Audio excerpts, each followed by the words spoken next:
Bonjour, je crois il est presque 12 heures passées et nous sommes précisément ici à Cape Town parce que cette émission se déroule ici à Cape Town, précisément en Afrique du Sud. En anglais, nous appelons ça le Mada City, c'est la ville mère de l'Afrique du Sud. Nous sommes en face du jardin de Cape Town. Vous avez la musée, vous avez les hôtels, il y a les gens qui se divertissent. Et pendant que ces gens-là se divertissent, ils se réjouissent de leur pays. Nous sommes là avec les représentants de toutes tendances ici à Cape Town pour discuter aussi sur les problèmes qui ne rongent pas les Congo, mais ce qui se passe dans la République démocratique du Congo. À la présentation, comme ça a été toujours, c'est M. Moïse Kalou avec son émission La Voix du Sud et avec leur nouveau site qui est le www.rdcchampion.com. Et sur Facebook, je crois, je vais commenter cela un peu plus tard. À ma droite, nous avons M.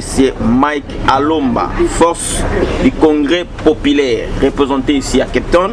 Alors, après M. Mike, nous avons l'un des fils de la République démocratique du Congo aussi, qui est représenté par son nom d'abord, c'est M. Maya, dans la conscience congolaise pour les renouveaux, ici à Cape Town.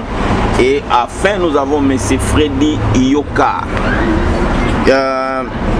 qui est représenté pour les plateformes, c'est l'Observatoire pour le Congo. Ok, nous commencerons d'abord par la première question qui est le problème du découpage territorial dans la République démocratique du Congo. Nous sommes passés de 11 provinces à 26 provinces. En tant que les élites congolais évoluent chez Cape Town, en Afrique du Sud, je crois que vous avez un mot à dire.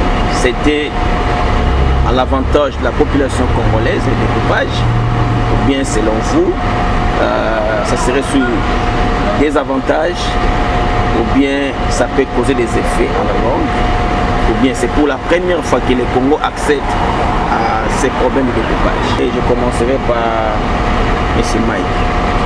Non, Freddy Yoka, s'il vous plaît. Le découpage territorial dont il est question pour le moment a commencé au niveau du dialogue intercongolais, où parmi les résolutions qui ont été prises, le découpage territorial devait se faire. Et en 2006, on a coulé ça sous forme de loi dans la Constitution. Et l'application devait se faire, je crois, une année après. Mais faute de moyens, de logistique et de moyens administratifs et financiers, ce n'était pas possible. Et subitement, nous sommes surpris qu'en 2015, on parle encore de découpage territorial. Je crois que réellement le découpage territorial n'est pas une mauvaise chose. Mais pour le moment, c'est un risque et c'est un peu hasardeux pour le pays d'aller dans ce chemin-là. Mais le découpage, il est tellement intéressant parce qu'il va rapprocher les gouvernés des gouvernants. Le Congo est tellement grand qu'on ne peut pas l'administrer. On ne peut pas l'administrer à partir de Kinshasa. On ne peut pas diriger. Donc je crois que le découpage est important pour le pays, mais ce n'est pas bon peut-être pour le moment parce que réellement le budget de l'État pour le moment va entre 7 à 10 milliards. Et nous avons besoin pratiquement de 20 à 30 milliards pour réorganiser toutes ces structures administratives qui viennent d'être créées. Donc c'est pas intéressant pour le moment, mais si on doit aller aussi au niveau du passé, c'est pas la première fois. On doit se rappeler qu'en 1947, je crois 1947, le Congo avait 6 provinces. En 63, on avait, je crois, 22 provinces. Et en 88, je crois, on a eu 11 provinces. Donc vous vous rendez compte que de temps en temps, l'État trouvait que non, il fallait faire un certain move pour essayer de bien gouverner le pays. Donc le découpage, moi je le soutiens, je crois qu'il est intéressant, surtout que c'est une loi. Nous tous, nous avons adhéré à la Constitution de 2006. Alors nous devons respecter cette constitution-là. Mais nous trouvons que pour le moment, le Congo n'a pas assez de moyens pour appliquer cela. Et vous verrez même le gouvernement n'avait pas d'argent pour organiser les élections de gouverneurs et vice-gouverneurs. Et pour le moment, je vous dis, il y a un certain manque à gagner dans certaines provinces. Parce que on prendra par exemple la province du Katanga, qui soutient pratiquement à plus de 40% le budget de l'État, mais la DGRAT a eu à faire beaucoup de manque à gagner depuis qu'on a créé ces nouvelles provinces. Donc ça pose réellement problème. C'est un risque que l'État a pris et nous ne soutenons pas ce risque pour le moment. Mais nous croyons que... Vous dites que vous ne soutenez pas. Nous ne soutenons pas ce risque parce que il y a un cost. il y a un cost. Et puis je crois que quand on dirige un pays, il doit avoir des priorités. Est-ce que réellement le découpage est une priorité pour nous, pour le moment, à l'état actuel? Parce que vous avez déjà voté les lois. Oui, nous avons voté les lois. En 2011, et cela doit être applicable. Oui. Nous acceptons cela, mais nous trouvons que dans toutes les lois, il y a une certaine priorité. Nous devons avoir des priorités. Nous sommes pratiquement à une année des élections présidentielles et nous cherchons les moyens pour organiser ces élections présidentielles. Et pourquoi ne pas focaliser ces fonds pour les élections présidentielles, et après les élections présidentielles, nous pourrons encore voir comment réorganiser ou mettre en application le démembrement de ces 15 nouvelles provinces qui viennent d'être créées. Mais par exemple, avec les systèmes de découpage, ça peut aussi aider aussi pour la processus électorale, pour l'envoi de certaines des billets de vote et comment le doigt doit faire l'enrôlement. Il fallait qu'il y ait un découpage pour un peu diminuer les costes de l'État. Non, je ne pense pas. D'ailleurs, ça va accroître les costes parce qu'on va créer des zones électorales qui n'existaient pas. Il y a des centres électoraux qui n'existaient pas, qu'on doit créer dans ces nouvelles provinces.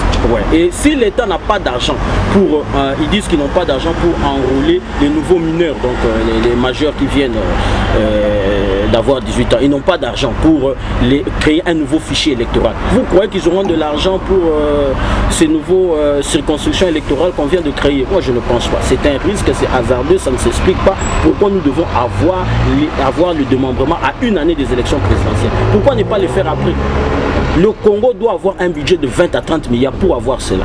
Et on atteint à peine 10 milliards. Et si on atteint ces 10 milliards, c'est avec le support de la communauté internationale. Nous n'avons même pas, ils disent qu'on n'a pas 1 milliard pour organiser les élections. D'où viendra maintenant l'argent pour organiser toutes ces structures? Nous connaissons de quoi au Congo où il n'y a même pas la présence de l'État, où la chefferie est même difficile à voir, cette chefferie-là. Et maintenant, vous voulez installer des provinces. D'où viendra cet argent-là? Je me demande réellement dans ces pays-là s'il y a des gens qui aiment ce pays-là. Ces dirigeants, est-ce qu'ils aiment réellement ce pays-là? Le Congo a d'autres priorités, mais pas le démembrement pour le moment. Mais nous soutenons cela parce que cela va aider le Congo à aller de l'avant. Parce qu'en ayant ces nouvelles provinces, effectivement, nous allons rapprocher les gouvernants des gouvernés, mais pas pour le moment. Merci beaucoup pour la parole, Monsieur Moïse. Ce que je dirais sur ce point est exactement ce que mon frère vient de dire, pour ne pas le répéter sur tout point.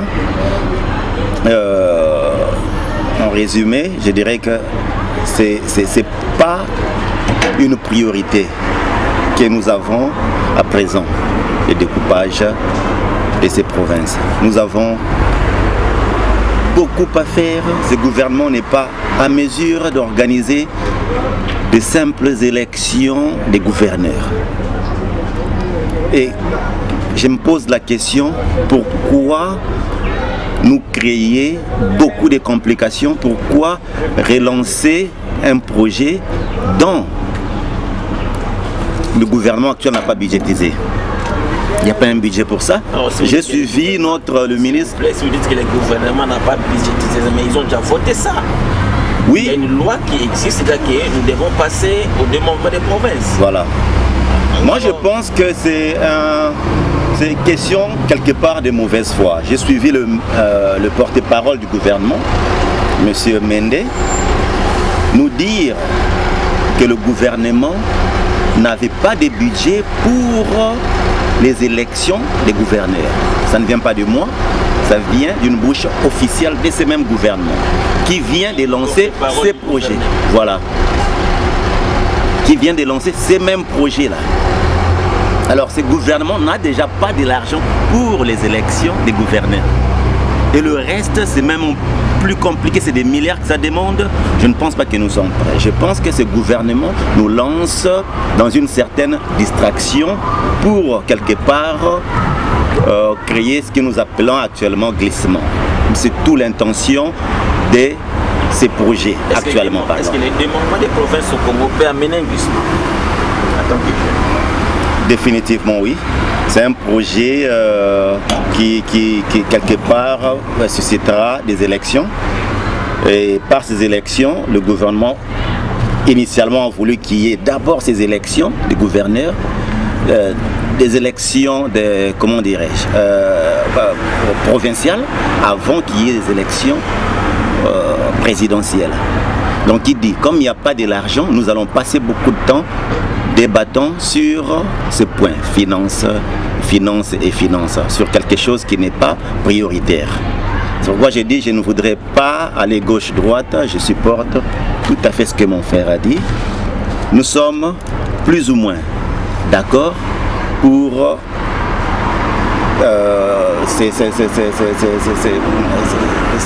comment dirais-je,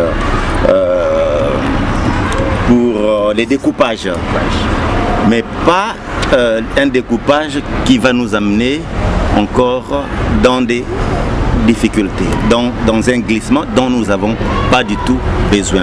Le gouvernement a assez de projets qu'il ne sait même pas financer jusque-là. Alors je ne pense même pas que le gouvernement actuellement est prêt pour ce découpage. Nous sommes déjà passés 11 provinces à 26, donc on a déjà découpé le pays. C'est déjà fait. Je pense que c'est fait sur papier. Les gouverneurs n'ont pas encore été élus, parce que nous devons passer aux élections. Les élections n'ont pas encore eu lieu.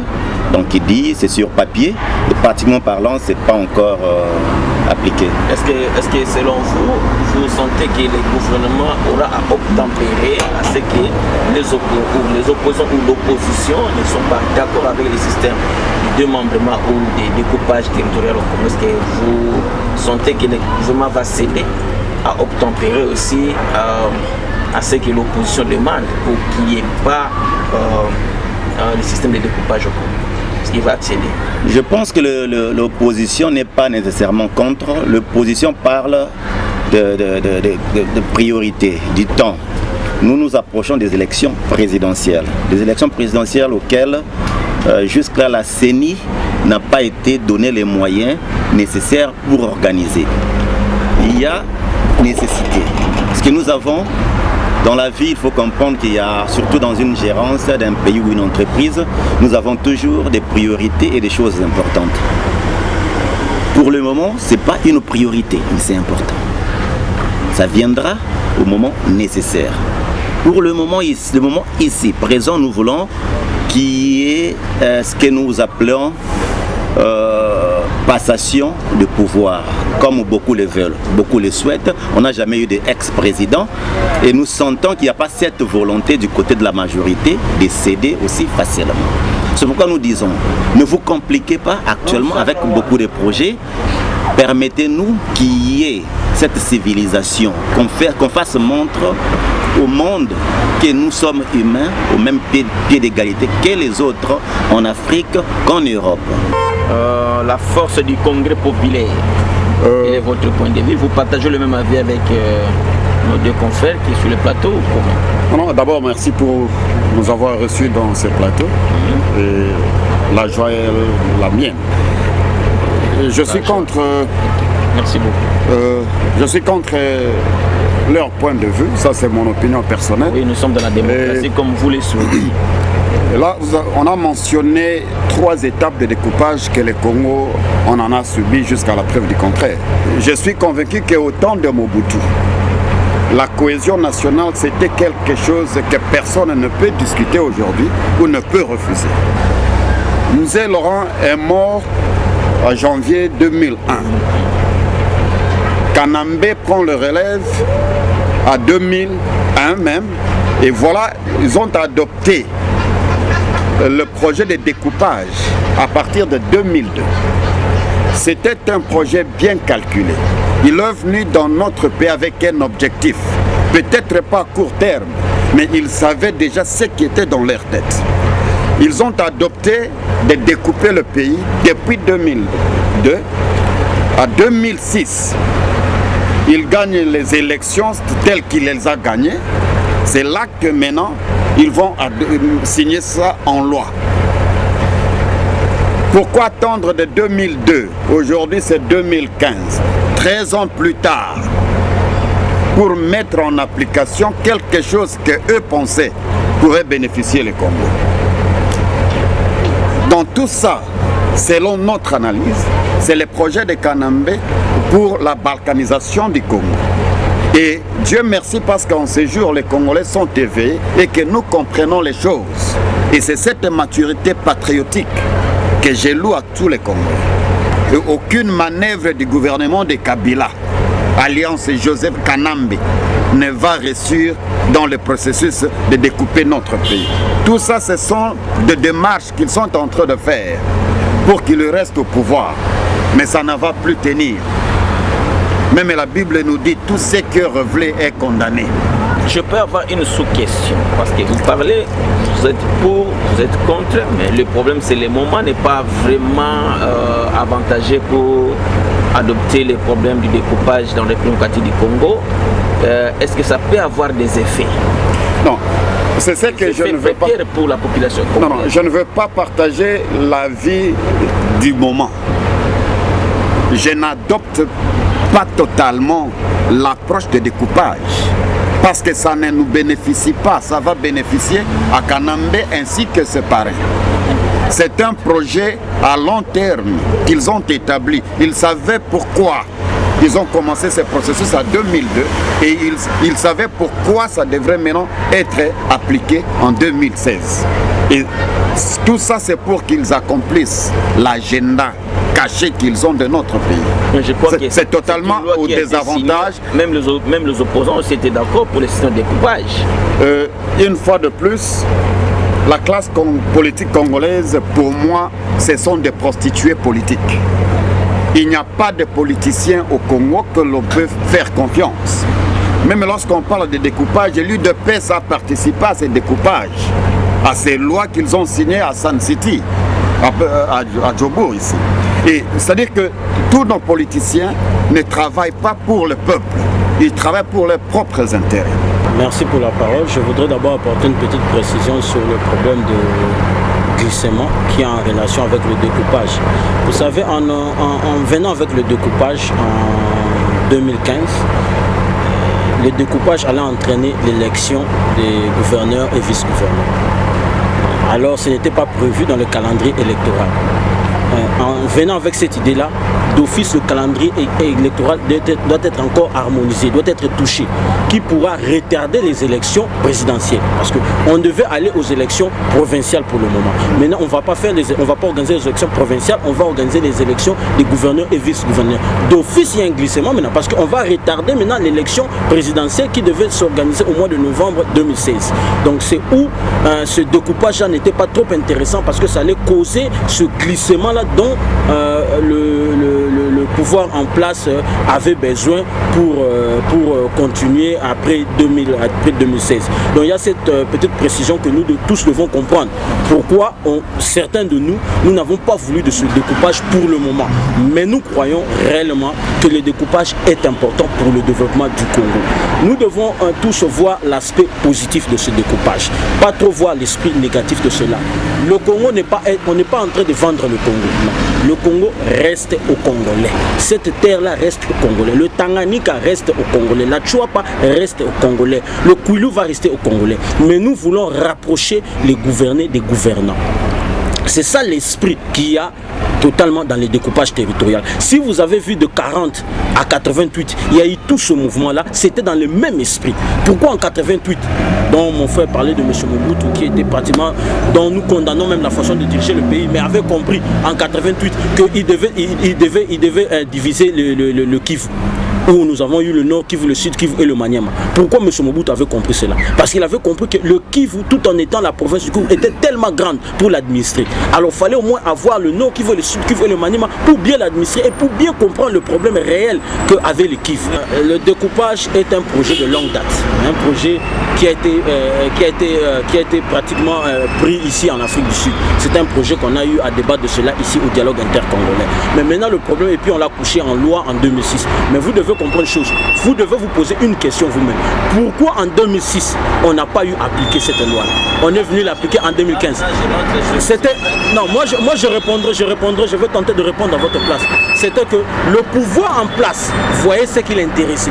En ce moment-là, ils n'ont pas trouvé intéressant de l'appliquer. Mais en 2015, c'était intéressant parce que ça va les aider à mener un certain glissement. Ça allait retarder le processus électoral.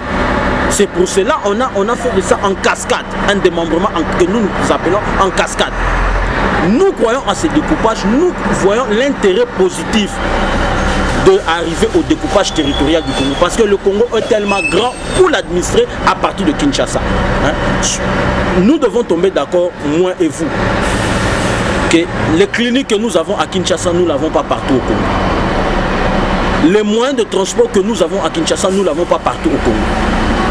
Donc nous avons besoin de la présence de l'État pour que nous ayons aussi ces cliniques, nous ayons aussi toute une administration de l'État partout un peu au Congo installé. Le Congo, ce n'est pas seulement Kinshasa, ou ce n'est pas seulement Lubumbashi, ou ce n'est pas seulement Kisangani, non. Mais nous croyons que pour le moment, ce n'est pas trop important par rapport, par rapport aux élections qui nous attendent pratiquement dans une année. Ok, ça c'est une approche, M. Feli Yoka. Je passerai maintenant à M. Mayangano. Merci encore une fois pour la parole. Je pense sur ce point, nous sommes tous trois d'accord sur le fait que nous n'avons pas besoin de découpage en ce moment.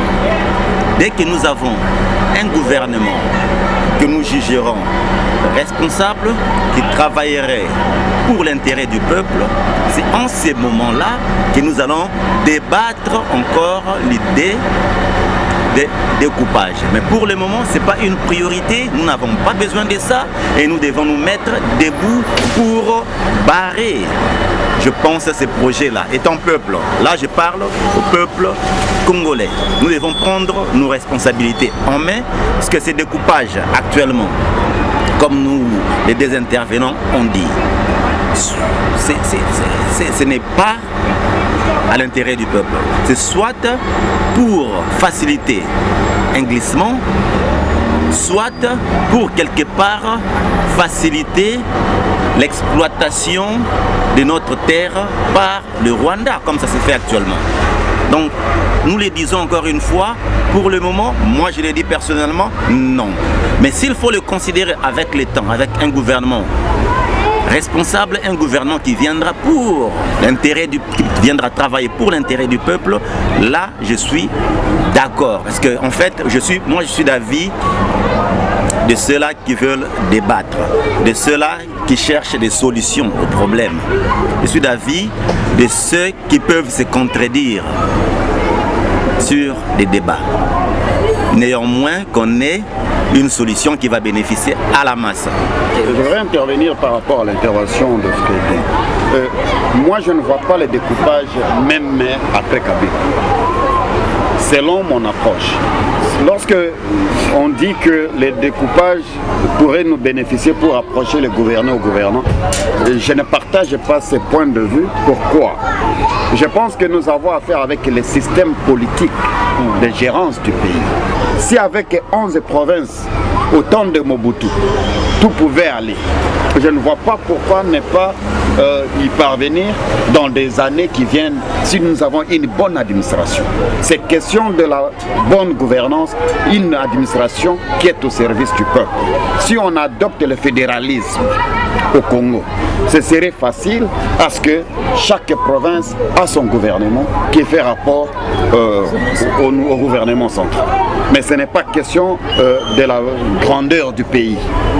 Je n'adopte pas que le Congo soit découpé aujourd'hui ou demain ou après-demain. Et le point commun que que tous les trois nous sommes ici, c'est que les découpages à ces moments, c'est pour l'avantage de Kabila. Et comme j'ai expliqué avant, c'est un processus à long terme. Ils savaient pourquoi ils ne l'ont pas adopté en 2006, pourquoi on ne l'a pas appliqué en 2011. Ils savaient pourquoi il fallait l'appliquer maintenant. C'est pratiquement impossible à ce siècle, c'est des conditions qui se passent au Congo. Mais c'est ce que j'ai dit, Moïse. Le problème au Congo... Je ne suis pas pour, non, je ne suis pas contre. Non, je comprends. Le problème au Congo, c'est la gérance. Il y a une mauvaise gérance. On n'a pas de leader qui porte l'intérêt du peuple à cœur. Et c'est ce que moi, je promulgue à ce qu'on applique le fédéralisme. Parce qu'avec le fédéralisme, lorsqu'il y a un problème à Western Cape, à qui est-ce qu'on pointe le doigt? Elenzil. Lorsqu'il y a un problème à Gauteng, à qui est-ce qu'on pointe le doigt? Au gouverneur de Gauteng. Et où seraient les centrales de la police de l'Afrique du Sud? C'est à Pretoria, pendant qu'il y a une police qui travaille autonome ici et dans toutes les autres provinces. Si nous avions un gouvernement qui porte l'intérêt des Congolais à cœur depuis 60 jusqu'à ces jours, beaucoup de données allaient déjà changer. Je peux réagir à chaud à ce que mon frère Marc vient de dire. Nous devons d'abord, je ne veux pas me lancer dans une guerre sémantique, parce que quand on parle découpage, on parle fédéralisme, on parle décentralisation.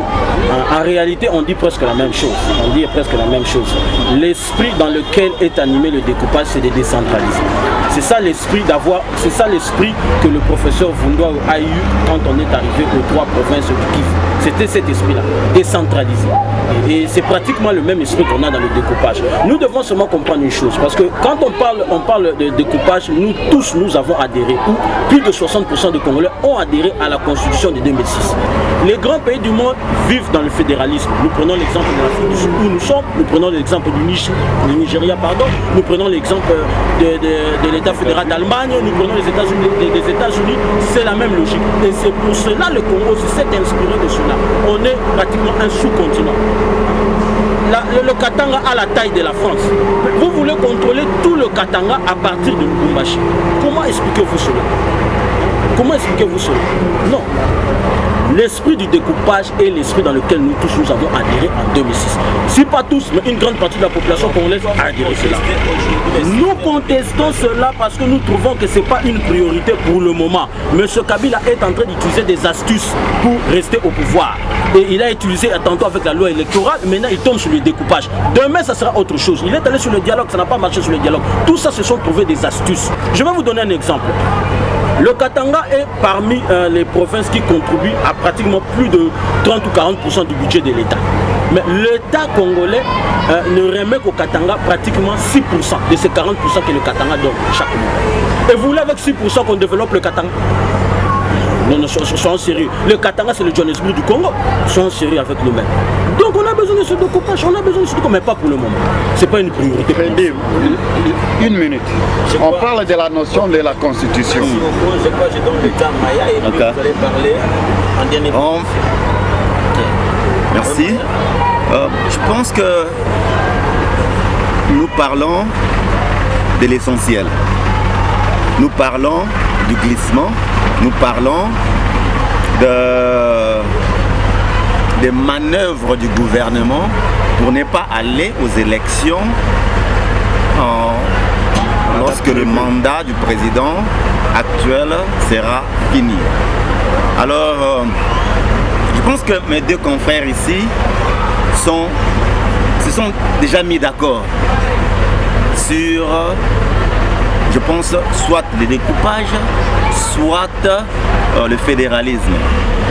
Mais mon frère Marc, je dirais, si ce débat de fédéralisme a déjà été testé à Sun City, lorsque la Constitution a été faite, élaborée.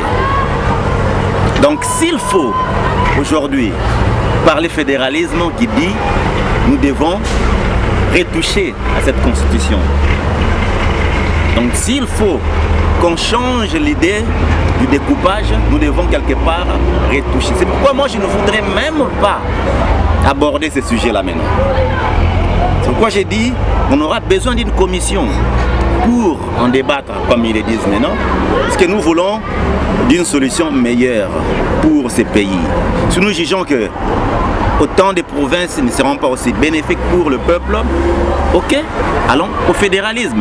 Mais là, ça sera quoi? Ça sera réviser quelque part la Constitution. Nous ne voulons même pas entretenir une telle idée, parce que le gouvernement va en saisir quelque part pour leurs bénéfices. C'est pourquoi nous disons maintenant, ce n'est pas une priorité, allons aux élections sans Kabila. Que le peuple puisse élire un homme de leur choix. Un président qui va travailler pour l'intérêt des Congolais. Et dès lors, c'est dès lors seulement que nous allons remettre cette question sur la table, selon moi. Voilà. Merci les autres.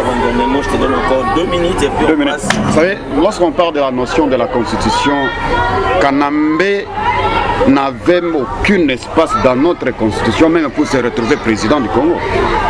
On a taillé la constitution congolaise qu'il nous régisse aujourd'hui pour lui accommoder. Non par l'âge, non par les degrés intellectuels, Kanambe ne se retrouve nulle part dans notre constitution. La constitution que nous utilisions au Congo aujourd'hui, c'était une constitution manipulée pour lui accommoder. C'est-à-dire que cette constitution a déjà été refusée. Et dire que plus de 60% des Congolais adhèrent à cette constitution, Freddy, là, je m'en oppose. On est allé au référendum. Non, quels sont les référendums? Nous sommes tous des Congolais. Et tout ce qui se passe au Congo, c'est pour accommoder Kabila. Dieu merci parce qu'il ne s'attendait pas qu'un jour les Congolais seraient éveillés. Il ne s'attendait pas qu'un jour les Congolais devraient porter à cœur leur patrie. Sa même constitution, c'est aujourd'hui qui devient le piège même. Il doit partir. Il n'y a pas d'autres options. C'est lui qui a accommodé que non, la présidence, 2 mandats non renouvelables. On l'a accommodé, ce n'est pas nous. Et il est tombé dans son propre piège. Peu importe ce qu'il va faire, il est partant. Ok, merci beaucoup. Nous passons à la deuxième question. Nous aurons encore du temps à discuter sur ce problème, je crois. Et passons au problème du dialogue. Le dialogue a commencé. Il y avait aussi des engouements au Congo. D'autres partis d'opposition qui voulaient le dialogue. Il y avait d'autres partis aussi du pouvoir qui en voulaient le dialogue. D'une personne qui refusait d'aller catégoriquement au dialogue. Et juste à la fin, en preuve de compteur, nous voyons l'UDPS qui accepte le dialogue avec un cahier de charges. Avec une feuille de route, disons, comme on l'a dit.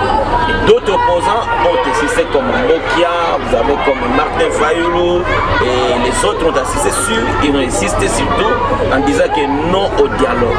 Aussi longtemps que le dialogue a été signé par tous ces opposants avec la majorité du pouvoir ensemble. Et aujourd'hui encore, le même gens qui disent que non, l'UDPS se retire du pré-dialogue. Attends que le fils de Dieu. Il y a une approche sur ça. Je commence par moi. Merci. C'est là que les Congolais doivent comprendre la réalité de fait.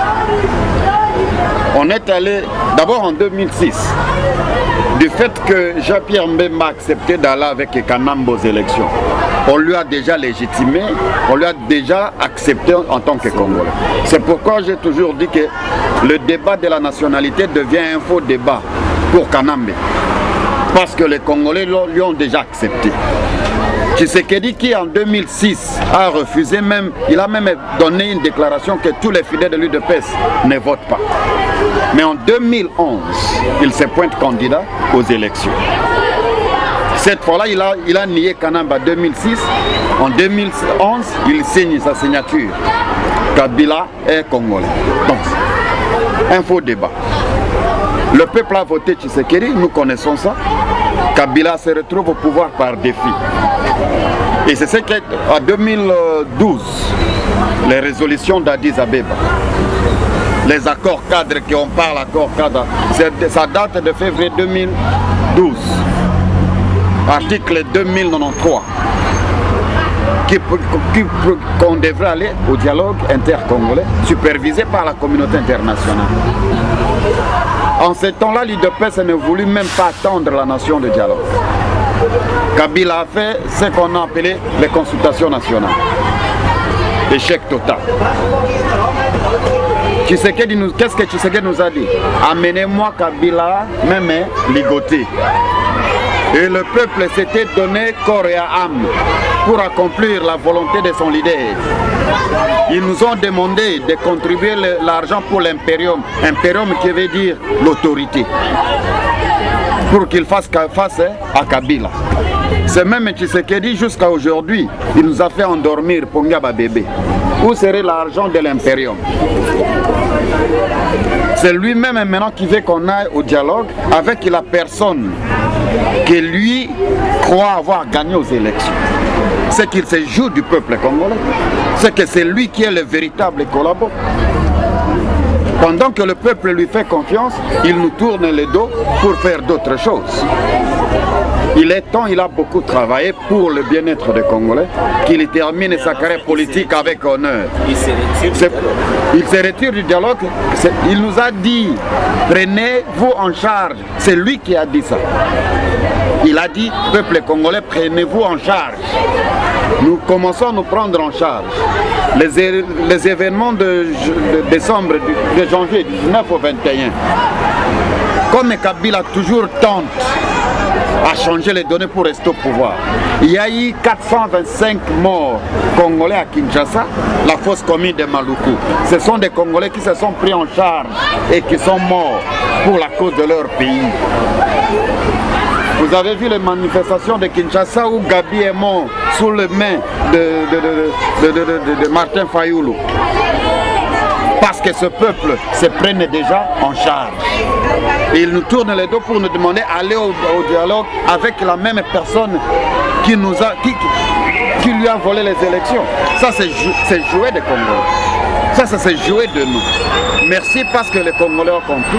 Et Dieu merci à M. Tshisekedi parce qu'il est rentré à la raison et d'écouter la voix du peuple. L'UDPS n'est pas le Congo. Je disais qu'il y a 477 partis politiques au Congo, parmi lesquels l'UDPS est un.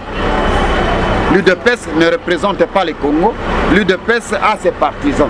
Il y a plus de 80 millions de Congolais. Nous ne sommes pas de l'UDPS. Okay. Est-ce qu'il devait consulter le peuple avant même? À la prochaine émission, je ferai appel aussi aux partisans de l'UDPS. Je crois que nous avons tout un bureau qui représente l'UDPS. Alors aujourd'hui, ce n'est qu'une composante de certaines couches de la nation congolaise ici à Keton qui parle, qui donne les points de vue. Je passerai à M. Maya Ngandou. Qu'en dites-vous? Il y a les retraits de l'UDPS. Merci une fois de plus pour la question. Je pense que nous devons être quelque part honnêtes avec le peuple. Lorsqu'il était actif, on ne pouvait pas quelque part avoir on ne pouvait pas entretenir de telles idées. Dialogue, pré-dialogue avec le gouvernement en place. Tshisekedi est venu lui-même ici, même en Afrique du Sud, il a pleuré devant nous ici. Il nous a promis de libérer le pays. Et lui-même nous a promis de renvoyer celui qui est en place et là où il vient. Donc il dit, il sait que le pays est occupé, le pays n'est pas géré par une politique interne. Il y a une main externe qui nous contrôle. Non. La meilleure des choses que je pense le vieux a fait, c'est de nous demander de nous prendre en charge. Quand vous dites je pense. Ça s'est fait je pense parce que sur terrain nous l'avons remarqué. Les regroupements qui se font aujourd'hui, la mobilisation qui s'est fait aujourd'hui, ça n'a été que je pense objet de l'UDPS, mais ce n'est plus le cas. Aujourd'hui, lorsque les jeunes politiciens regroupés aujourd'hui, supportés par la masse, la population, je pense que les enjeux politiques, c'est entre leurs mains et non plus entre les mains de l'UDPS comme ça a été dans le passé. C'est pourquoi j'ai dit que nous prenons déjà en charge. C'est un début et c'est un bon départ. Je pense que ces jeunes font bouger le pouvoir en place. C'est pourquoi on ne leur donne même pas la chance de mobiliser. Ils ne leur donnent pas la chance de parler au peuple. Vous aurez remarqué le 19, 20 et 21 janvier, ce qu'ils ont fait, le tirer sur la population comme je ne sais pas, des animaux. Même les animaux, à nos jours, on ne les traite plus ainsi. Et récemment, là, à la réunion récente ici, vous verrez qu'il y a eu une mobilisation. Selon le gouvernement, qu'est-ce qu'ils ont pensé? Avec ces gens, on les a déjà intimidés, parce que les Congolais, dans le passé, avaient peur de la mort, mais le Congolais n'a plus cette peur. Moi, je n'étais pas sûr, parce qu'à Kinshasa, moi personnellement, j'aurais eu des hésitations pour aller en une telle rencontre. J'étais surpris de voir une masse mobilisée derrière cette force actuelle. Ce dialogue n'a pas d'importance, ce dialogue n'a pas de sens. Nous avons une constitution qui prévoit la place même du chef de l'État après son pouvoir. Et le dialogue ici nous servira en quoi? Parce qu'il y a tous les ministères en place. Nous avons une CENI qui est supposée organiser les élections. qu'est-ce que ça nous apportera, ces dialogues? Si nous parlions, 2011, il y a eu une crise terrible au pays. Une crise de légitimité qu'il n'y a pas eu. Si nous étions allés au dialogue, c'est ce que moi j'ai souhaité tous ces temps, en 2011, qui est soit un gouvernement d'union nationale ou quelconque forme d'accord qui pourrait bénéficier au peuple, mais pas à quelques mois des élections où Kabila doit partir, parce que si nous nous lançons dans ce dialogue qui dit que quelque part nous aurons ces gouvernements qu'il fallait qu'on ait en 2011, et après cette transition que nous lancerons avec ce nouveau gouvernement, Kabila quelque part aura la légitimité d'aller encore aux élections, qu'il pourra encore manipuler et rester au pouvoir pour quelques mandats. Mais je ne sais pas quelle mouche a piqué ces représentants de l'UDPS pour aller à ce dialogue d'abord, pour même entretenir l'idée. Et je dirais une chose, une rectification. J'ai suivi le porte-parole du gouvernement qui a dit que l'idée du dialogue n'est pas juste pour nuancer un peu, parce que j'ai entendu que tu as dit, j'ai entendu dire que l'UDP, c'est le gouvernement qui a initié l'idée. Non, pas du tout. C'est l'idée de l'UDPS, selon Lambert Mende. Je ne pense pas qu'il a l'UDPS pour le dialogue. Et le chef de l'État veut les écouter.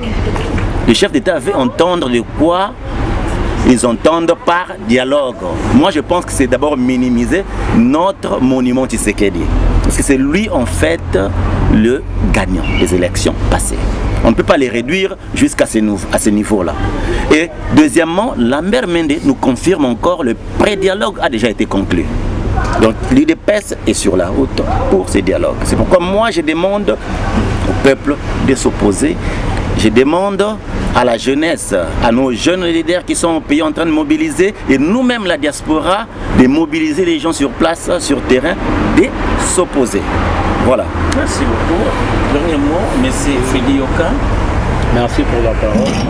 D'abord, toutefois, avant de réagir à votre question, je voudrais d'abord qu'on puisse tous comprendre une chose, qu'au Congo, en réalité, en mon humble avis, il n'y a que deux partis politiques. C'est l'UDPS et le PALU. Si on doit parler d'idéologie, s'il y a des gens qui ont adhéré à des partis par une certaine idéologie, je crois que ce n'est que le PALU et l'UDPS. Le reste là, je ne pense pas. Et nous saluons toujours le combat qu'a mené M. Etienne Tshisekedi. Nous devons toujours le remercier de cela. Etienne Tshisekedi, les 30 ans de combat de démocratie, nous devons le féliciter. Beaucoup aujourd'hui qui ont rejoint pour le PALU. Nous saluons aussi le combat mené par le PALU et nous croyons qu'au PALU, tous les gens qui ont rejoint le PALU, c'est par idéologie. Ils ne sont pas allés là-bas pour clapper seulement les mains, ils sont par idéologie. Non, le PALU a son idéologie, donc vous devez vous référer aux gens du PALU, mais je crois à mon avis, parce qu'on a parlé tantôt, mon frère m'a parlé de 457 partis politiques.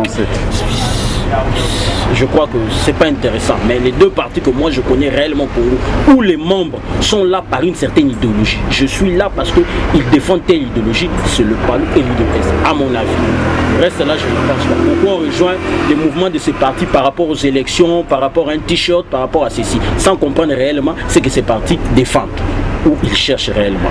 Donc nous, par là, nous voulons montrer que nous respectons le combat mené par M. Etienne Tshisekedi et l'UDPS pendant les 30 ans.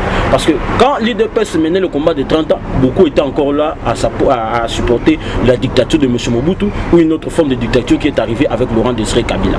Donc, mais à cette époque-là, déjà, M. Tshisekedi se battait pour que tous nous soyons éveillés aujourd'hui dans la diaspora et partout ailleurs au monde.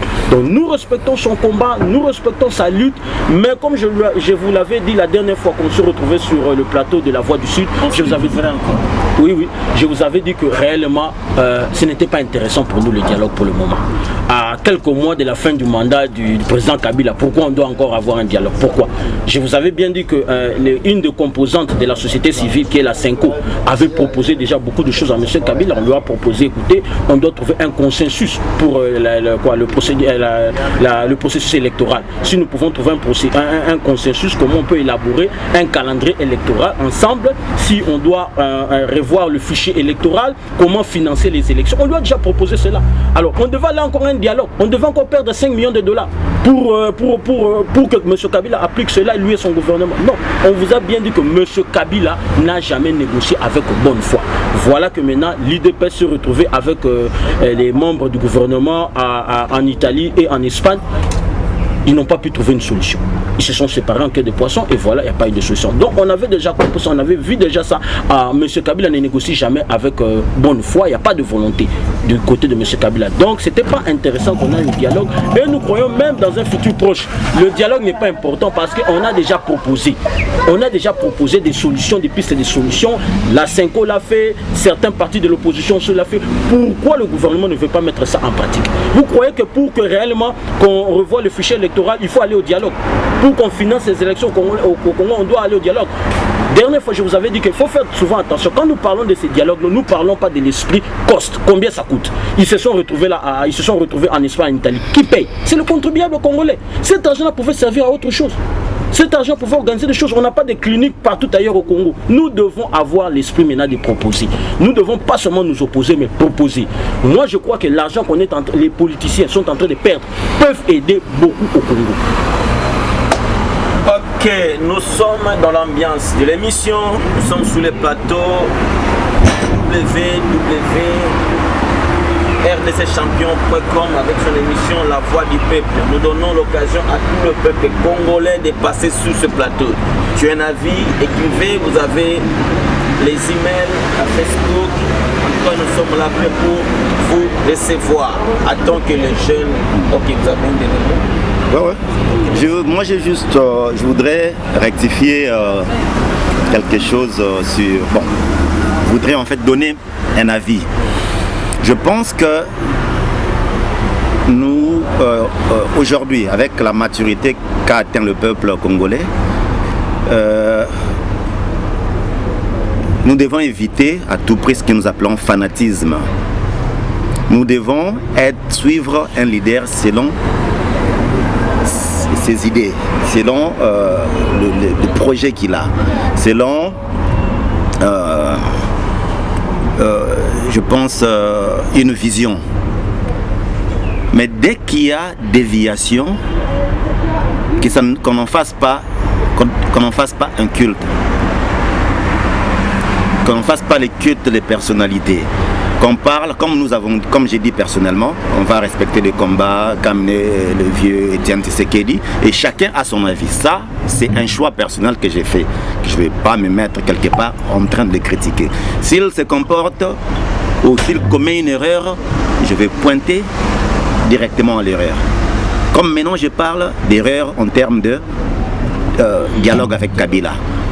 Mais quelque part, on ne peut pas aussi nier les efforts des autres. Parce que nous sommes tous humains, nous sommes tous créés au même point d'égalité. Parce que moi, ça me fait mal, des fois on voit même un ministre congolais qui se moque des Koulouna qu'on a tués comme des mouches. Ce Koulouna peut être plus important au service du peuple congolais que ces ministres que nous voyons délaisser ce peuple marginalisé, massacré par des milices ou le gouvernement rwandais au Congo aujourd'hui. Donc selon moi, ce Koulouna-là peut être plus important peut-être que ces ministres. Qu'est-ce qui lui fait qu'est-ce qui lui fait croire qu'il est plus important que les autres Congolais? Voilà. De là maintenant, qu'est-ce que j'ai voulu dire?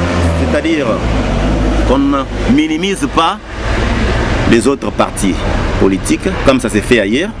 Ce sont les idées et l'implémentation de ces idées. Parce que c'est pas un culte, c'est pas une église, c'est pas du spiritualisme, c'est de la politique. On doit savoir s'adapter. Parce que moi, je dirais une chose. 2006, l'UDPS a refusé les élections. 2011, l'UDPS est allé aux élections. La marche ici, mobilisation des jeunes, des gens contre modification de la Constitution. Le 19 janvier et consorts, 19, 20, 21, l'UDPS a dit non. Je pense le 24, l'UDPS a mobilisé. Concertation nationale, l'UDPS a dit non. Et quelques temps après, l'UDPS dit on cherche juste changement de terminologie. L'UDPS dit maintenant oui au dialogue, qui dit que ça fait montre de quelque chose. Quand on parle de l'UDPS, moi je ne parle pas du vieux Tshisekedi. Je parle des gens qui gèrent. Voilà, le vieux a besoin d'un bon entourage. Et nous avons remarqué que l'entourage actuel, les proches nous le disent. L'entourage actuel, c'est pas, ça ne représente en aucun cas l'idéologie du vieux, de lui-même. Donc, qui dit, les gens veulent en profiter simplement de son nom. Donc nous devons absolument éviter cela. Et comme je disais, l'UDPS ne vient qu'au rendez-vous avec un petit retard. Qu'est-ce qui nous dit qu'aujourd'hui nous devons toujours faire cette même confiance à ce même UDPS? Dans le temps, nous ne comprenons pas de quoi le vieux parlait, le vieux Kizenga. Le vieux que nous aimons tant, rentrant de son exil, il nous a promis qu'il allait venir avec un livre d'or et créer quelconque forme. Voilà, jusqu'à présent, nous attendons. Alors, quelque part, nous devons nous mettre au même diapason que les autres pays, même africains, pas seulement européens. Je pense qu'on travaille pour l'intérêt du peuple et qu'on puisse faire confiance du moins aux autres. Parce qu'il y a une chose que nous avons, c'est comme Congolais, on boude tout le monde. Et ainsi, nous n'irons nulle part. Donc, quelque part, nous devons faire confiance aux autres. Il y a un bruit sur le départ de G7. Je ne comprends pas. Je vois seulement le départ du G7. C'est un aveuglement à la population congolaise, le départ des ministres, ou c'est un engin politique au Congo qui devient comme une débandade totale ou une distraction totale à la population congolaise. Les gens qui démissionnent à la majorité présidentielle, les gens qui changent des avis subitement comme ça, à la veille de la préparation aux élections présidentielles. C'est une distraction ou comment? Je commence par mettre. Merci pour la parole que vous m'accordez encore. On doit comprendre une chose, que c'est la fin de toute chose. C'est la fin de toute chose. Donc, M. Kabila et sa majorité présidentielle sont pour le moment pratiquement à la fin de leur mandat. Donc, beaucoup ont compris que les choses ne seront plus comme avant. Donc, ils sont en train de se retirer petit à petit. Il faut s'attendre encore à d'autres partis qui quitteront la majorité présidentielle dans les jours qui viennent. Parce que, en réalité, tous ont compris que nous devons respecter quand même cette constitution-là. Même si elle a été taillée pour une personne, mais nous devons la respecter. Nous tous, on était des avis que deux mandats. Donc, toutes les tentatives que M. Kabila est en train d'utiliser pour rester au pouvoir n'ont pas pu marcher. Et certains des partenaires de la majorité présidentielle ont compris aussi cela. Alors, ils ont décidé de quitter la majorité pour créer leur propre plateforme. Espérons que cette plateforme-là va proposer quelque chose de sérieux aux Congolais. Mais on devait s'attendre à cela, et dans les jours qui viennent, il y aura encore d'autres partis politiques qui pourront venir rejoindre même l'opposition, où ils vont créer d'autres plateformes. Mais moi je crois que dans tout cela, nous devons voir l'intérêt du Congo. Nous devons voir l'intérêt du Congo parce que la plupart des politiciens congolais, la plupart des fils et filles de ce pays-là voient plus leur intérêt personnel. C'est ce qui a pratiquement détruit le Congo. Mais une chose aussi est vraie. Moi je me demande une chose. J'ai vu le ministre Olivier Kamita démissionner et puis être révoqué. J'ai vu le conseiller spécial du chef de l'État Pierre Lumbi démissionner déjà et puis être révoqué. Moi aussi ma vice-présidente quittée. Mais moi je me pose une question. Est-ce qu'on a fait de l'audit? Il faut qu'aussi on ait cet esprit de faire de l'audit. On doit faire l'audit à tous ces ministres. Pourquoi ils ont démissionné? Pas seulement pourquoi, mais on doit faire l'audit aussi sur le ministère qu'il a géré. Normalement. On doit avoir une nouvelle culture au Congo. On ne doit pas seulement dire, on doit taper les mains. Non, voilà, Olivier Kamita, tu étais dans la majorité présidentielle, il a quitté la majorité présidentielle. Non, nous, gens qui vivent dans la diaspora, nous comprenons les choses un peu différemment. Vous quittez, merci, très bien, mais vous avez une charge publique. Cette charge publique-là, on doit aussi se demander, a-t-il bien géré ce ministère-là? A-t-il bien géré son département? On doit aussi se poser cette question parce que je les ai vus démissionner, mais je n'ai pas entendu parler où on va faire l'audit. Nous devons avoir une nouvelle culture. Quand vous avez une charge publique, on doit vous faire audit. Il ne dirigeait pas le ministère, qu'il dirigeait le ministère du Plan ne lui appartient pas. Ce n'est pas à la famille Kamitatou, c'est au peuple congolais. Donc nous devons avoir aussi cette culture-là. Pas seulement se mettre à clapper les mains, ah non, ils sont en train de fragiliser la majorité en quittant et puis en créant une autre plateforme. Après, demain, les révérends encore au pouvoir. Non, non, non. On doit instaurer une nouvelle culture dans ce pays-là, dès maintenant. Et nous qui vivons à l'extérieur, avons compris beaucoup de choses. Nous devons proposer cela aux gens qui dirigent ou aux dirigeants qui viendront demain, parce que ça va de la compétence. Donc, vous demandez une audit à monsieur, au gouvernement de faire. Comme je vous ai dit, ils ont quitté la majorité pour des raisons qu'ils ont avancées, parce qu'ils ont compris que la majorité est en train de trouver toutes les tentatives pour essayer de toucher la Constitution, alors que la Constitution est sacrée. Nous saluons cette idée-là, mais moi je demande aussi qu'on fasse une audit. Merci beaucoup, M. Mike. Merci. J'ai beaucoup aimé la dernière intervention de Freddy, mais moi j'ai fait mon analyse dans 3 volets. Les Olivier Kamitatou, ce sont des gens qui se moquent du peuple congolais. D'abord, il a trahi Mbemba. Je les ai appelés des prostituées politiques. Ils ne savent pas défendre leurs idéologies. Et c'est là que la mentalité congolaise devrait devenir trop ouverte. Est-ce que ce n'est pas une démarche de glissement? On doit analyser, nous sommes libres. Il faut analyser tout. Est-ce que ce n'est pas une démarche de glissement? Je ne sais pas comment les gens de l'UDPS vont accueillir mon intervention, mais juste après que l'UDPS vient de dénoncer le dialogue, et c'est là que les G7 sont sortis. Moi, je suis convaincu, persuadé que l'UDPS connaît tous les jeux qui se passent entre la majorité et eux. Ils savent ce qu'ils sont en train de faire. Est-ce que ce n'est pas pour distraire le peuple? Parce que là, ils veulent se faire voir comme des héros. On les acclame. Ils sont sortis. Kabila est fini. Nous devons être prudents. Kabila est trop malin. Il n'est pas intelligent, mais il est malin parce qu'il est entouré de malins. Le pouvoir en place, c'est la continuité du régime de Mobutu. Parce que lorsque vous regardez le Sénat congolais, ce ne sont que des Mobutistes. Et vous allez comprendre que toutes les grandes décisions doivent se prendre au Sénat.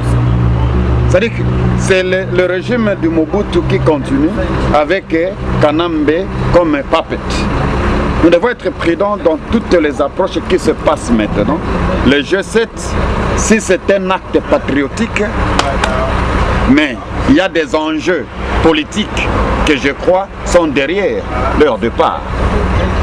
Nous connaissons la position de Kyungu depuis lors jusqu'à aujourd'hui. Nous connaissons tous ces gens, comment ils opèrent. Ils peuvent peut-être comprendre que l'heure est déjà là. Ils sautent premiers pour préparer à se retrouver dans la gérance prochaine. Sommes-nous nés pour toujours écouter les mêmes noms de Kamitatou, de Tshisekedi, de Ngwanda, de Mobutu? Sont-ils plus congolais que nous autres? L'heure de changement est déjà là. On a besoin de nouveaux leaders, de nouvelles idéologies, une nouvelle politique pour un Congo de demain. Merci beaucoup. Dernier mot à M. Maya. Je pense qu'il s'agit de... C'est encore le G7. Départ. Qu'est-ce que j'en pense? C'est ça la question. En fait, tout Congolais qui... ou tout patriotique, tout groupe patriotique, tout Congolais qui quitte ce pouvoir pour l'intérêt du peuple, on va les acclamer. Moi je pense que, comme l'autre a fait, c'est encore qui, Francis Kalombo, beaucoup l'ont insulté, beaucoup l'ont condamné, beaucoup n'ont pas cru à son opposition de sa famille politique lorsqu'il s'agissait de réviser un peu la constitution pour permettre qu'il y ait 3e mandat pour Kabila.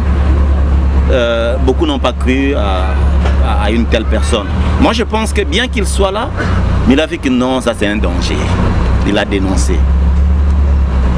Et nous avons presque le même cas actuellement. Il y a presque glissement. Il y a un groupe qui dit on ne permet pas, on se met de côté. Oui, on applaudit dans ce sens-là, juste dans ce contexte. Mais quelque part, comme mon frère Mike vient de dire, ces gens peuvent avoir des idées cachées que nous ne connaissons pas, qui ne sont pas exposées. Parce qu'ils ont un plan, ils savent ce qu'ils font exactement. Alors, moi je pense que ces gens, lorsqu'ils se disent avoir quitté la majorité, ce qu'ils doivent faire, ce n'est pas d'aller de l'autre côté pour créer une force différente à celle qui existe déjà. Nous avons un vent, nous avons une force, et une certaine alliance des jeunes leaders qui sont là sur place, des leaders politiques. Je pense qu'ils doivent les joindre parce que le peuple écoute à nos jours ces gens. Là, c'est selon moi. Ils ne peuvent pas aller encore créer un autre groupement pour mettre pression directement au pouvoir en place. Je pense que là, ça sera un peu de la blague.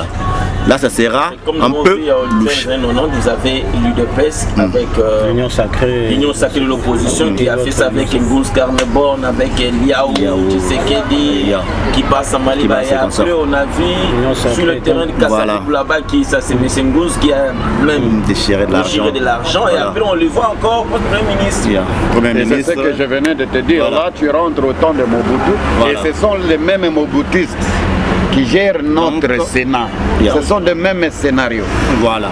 Donc je ne voudrais pas que ces gens viennent pour implémenter un petit jeu. C'est une manigance pour endormir le peuple davantage. Alors, je n'ai pas encore une conclusion sur eux, mais je les acclame. Et je demande aux autres aussi de joindre le peuple. Mais qu'ils ne peuvent pas joindre le peuple en allant tout de suite former une autre plateforme contre Kabila. Là, selon moi, ça sera de la blague et de la moquerie au peuple. Voilà ce que je peux dire sur ce point. Est-ce que je peux rajouter quelque chose par rapport à tout ce que mon frère vient de dire? Ce qui est vrai, nous devons aussi tomber d'accord que c'est pas ces frondeurs comme on les appelle, c'est pas la première fois qu'ils écrivent au chef de l'État. Ils ont eu à écrire déjà 2 lettres où ils étaient pratiquement comme un peu ignorés, ou bien ils ont eu à résoudre leurs problèmes au niveau de la majorité. Mais à la 3e lettre, c'est où les choses n'ont pas marché entre eux. Alors ils ont décidé, il n'y a rien d'héroïque dans ce qu'ils ont fait, mais nous croyons, bon, nous saluons ça. Ils veulent rejoindre, ils ont fragilisé quand même la majorité, parce que vous devez comprendre que ces partis-là qui ont quitté la majorité représentent, je crois, à peu près 85 députés.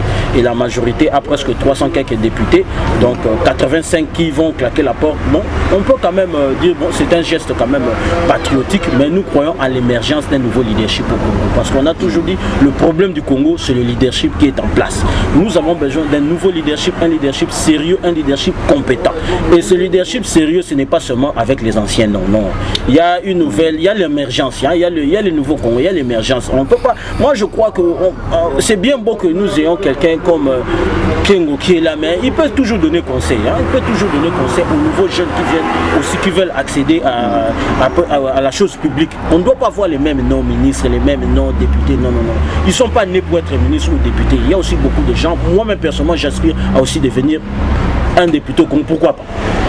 Pourquoi pas? Parce que ce pays-là nous appartient à nous tous. Donc, je ne pense pas qu'on doit continuer avec les mêmes noms. L'émergence des autres doivent naître. S'ils ont fait ça dans le bon esprit, c'est bon. Mais comme mon frère vient de dire tantôt ici, pourquoi directement avoir créé une autre plateforme? Il y a déjà des plateformes qui existent. Pourquoi n'avoir pas rejoint ces plateformes? Ils veulent créer une plateforme pour défendre la Constitution. Bon. Il y a encore des question marks sur ça, parce que ce sont ces gens-là qui ont solidifié le pouvoir de Kabila pendant 15 ans. On doit se dire ça. Tous ces gens-là, les Mwando Simba, il était dans la Kabylie pendant au moins 15 ans. Donc il connaît les secrets de l'autre côté. Ils ont renforcé ce pouvoir-là. Quand en 2006, on leur disait, écoutez, non, c'est pas bon. En 2011, et ils étaient là pour renforcer ce pouvoir. Subitement, ils claquent la porte. Bon, moi, je crois que peut-être ils comprennent que c'est la fin. Alors, ils ne veulent pas se retrouver en exil comme les autres avec Mobutu. Alors, ils se disent, non, changeons déjà de camp. Si vous changez de camp, subitement, vous créez notre plateforme, ça nous surprend, c'est vraiment louche. Merci beaucoup. Encore un dernier mot. Mon dernier mot, c'est de demander à ces mêmes gouvernements de Kanambe que de rappeler le G7. Ils doivent être redevables au peuple congolais. Il a dit. Ils ne sont pas de saints. Du fait qu'ils ont quitté la majorité, ne font pas eux des innocents au Congo. Ils ont géré la chose publique. Ils doivent faire rapport de la chose publique qu'ils ont gérée. Les Congolais doivent connaître leur état de gérance. S'ils sont contre la politique des Kanambe aujourd'hui, nous voulons savoir ce qu'a été leur gérance. Et s'ils sont coupables, ils doivent se retrouver là où le Diomindongala se retrouve. Je ne suis même pas pour qu'ils forment une plateforme quelconque. Ils doivent s'abstenir jusqu'à la preuve du contraire. Il doit être prohibé à exercer une activité politique jusqu'à la preuve du contraire. Nous avons besoin de gérer le pays. Nous, pas seulement eux, nous avons toutes les capacités sauf rien. Merci. Je vous remercie vraiment d'avoir venir, disons, accepter d'être aussi devant ma caméra ici sur le plateau de La Voix du Sud en Afrique du Sud qui est présenté par Monsieur Moïse Kalou. Sans pourtant clore cette émission, je voudrais aussi rapidement remercier à tous ceux qui nous soutiennent, qui sont en Europe. Je remercie mon oncle Laurent Kengele et je remercie aussi mon petit frère Valérie Makwakwa et je remercie Didier Maboulou et mon ami propre Siruto Zola, chef opérationnel à la Renault en France. Merci beaucoup Mike Kalomba, merci beaucoup Maya Nganduna et merci beaucoup M. Freddy Yoka. Je vois la prochaine émission, c'est qui fera l'objet sur la République démocratique du Congo, que vous attendez beaucoup, tous les gens au Congo, tous dans le Congo, les problèmes du gaz méthane au lac Kivu. Qui en parle? Même le député n'en mentionne même pas. Aujourd'hui, tout le monde, toujours parle des élections, du mandat du chef de l'État, du remaniement, des soirs, je ne sais pas, mais le gaz méthane dans la région du lac Kivu est en train vraiment d'être l'objet sur le plan international. Alors, La Voix du Sud vous proposera sur ce même plateau les trois fils du pays qui vont en discuter sur ça. Merci beaucoup, c'est l'œuvre de la diaspora aujourd'hui. Nous ne sommes pas là pour venir avec non, changeons aussi d'astuce. Nous devons maintenant procéder à la proposition. Pourquoi nommer les députés dans la République démocratique du Congo qui ne font absolument rien? Merci beaucoup à la caméraman, mais c'est XD, l'infinitif, Lukembe Radio, et à la technique, nous avons M. Trésor qui est avec nous ici. Nous remercions tout le monde qui nous suit en ce moment.